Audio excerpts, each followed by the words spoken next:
Hi. I want to do this really cool thing with you where I want to define a new function in terms of an integral of an old function, and then I want to take the derivative of it. Okay. So what what I'm practicing with you is finding the derivatives of functions defined in terms of integrals of other functions, which is kind of like a cool meta thing to be doing. And it's just like mind blowing to think about it.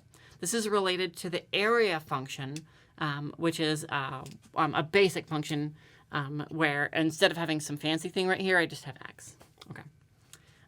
So we're kind of thinking on two levels right here. I'm going to take the derivative of a thing, but first I need to define the thing I'm taking the derivative of. And so let's work on that first. So let's work on the function that I'm defining in terms of this integral right here. So I'm working on, and let's call it, say, capital F of x, and that's going to be equal to the integral of sine x to 1 of t squared plus t dt, emphasizing that I have t's and x, and they're not the same. So I have these dummy variables in terms of my t's. T is a dummy variable. What I do is I'm going to anti-differentiate this, and then I'm going to evaluate it on these bounds. So that's equal to t cubed over 3 plus t squared over 2, evaluated from t equals sine x to t equals 1. So now I'm going to substitute. This is equal to, we'll see here. So I'll plug in t equals 1. This is a third plus a half minus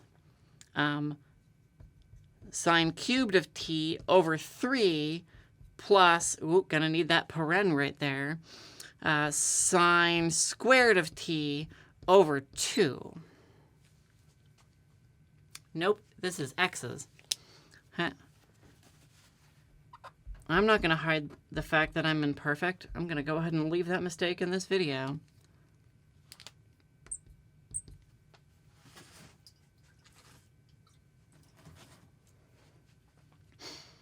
Okay, so that's what capital F of x is.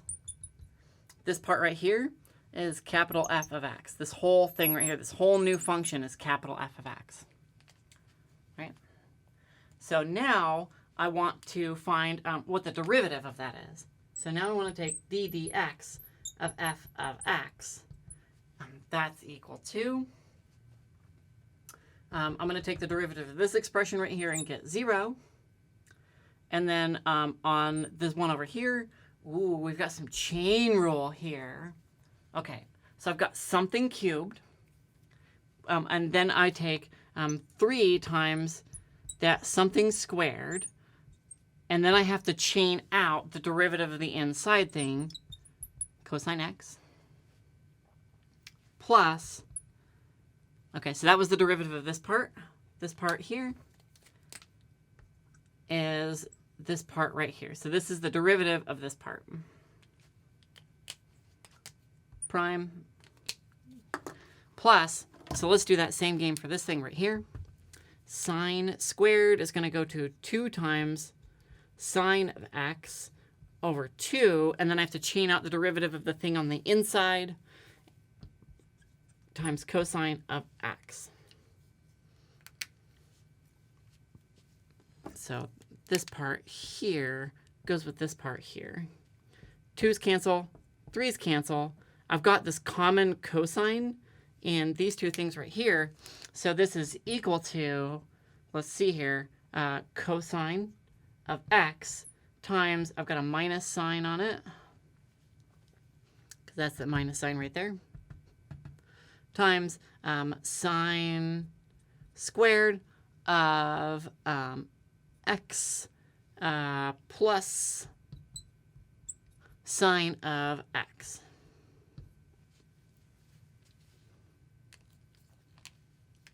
Okay, and I'm done. Like, I found it. Okay, this is my answer. This is the derivative. This right here is the derivative of this new function that I defined. But I think I want to point out some really cool things to you as far as this goes so that we can draw a pattern, so we can kind of shortcut a lot of this stuff. Because there's a really cool pattern that went on here. The fact that this was 1 didn't matter whatsoever because that turned into that. And then when I took the derivative of it, I got 0. Okay? So that part didn't matter whatsoever. That was an interesting thing to note. The second thing is, look at this. This right here, this part right here, this is t squared plus t evaluated at sine of x.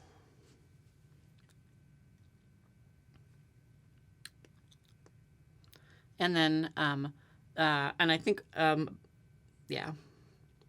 And then because it's in the bottom here, that's where this minus sign comes from. And then this thing right here comes from, because this one's in the bottom, right there. Because it was in like the subtracty part. So because it was in the bottom right here, it was like capital F of 1 minus capital F of sine of x. And so because it was in the bottom here, I got this minus sign, which is this minus sign right here. And then there's one more really cool thing to look at right here, which is this piece right here, this cosine of x.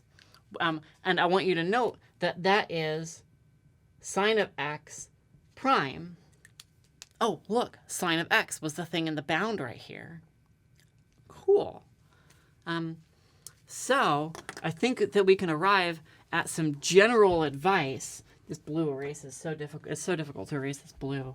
That's why I have to keep using the wetter rag. Okay, so let's try to arrive at some general advice for doing problems like this.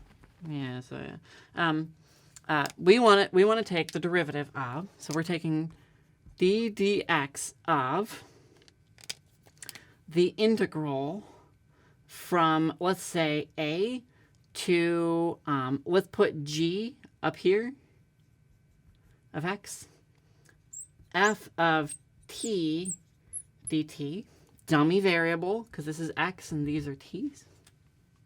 So we're taking the derivative of this expression. This is equal to, what did I do here? I've got this thing right here.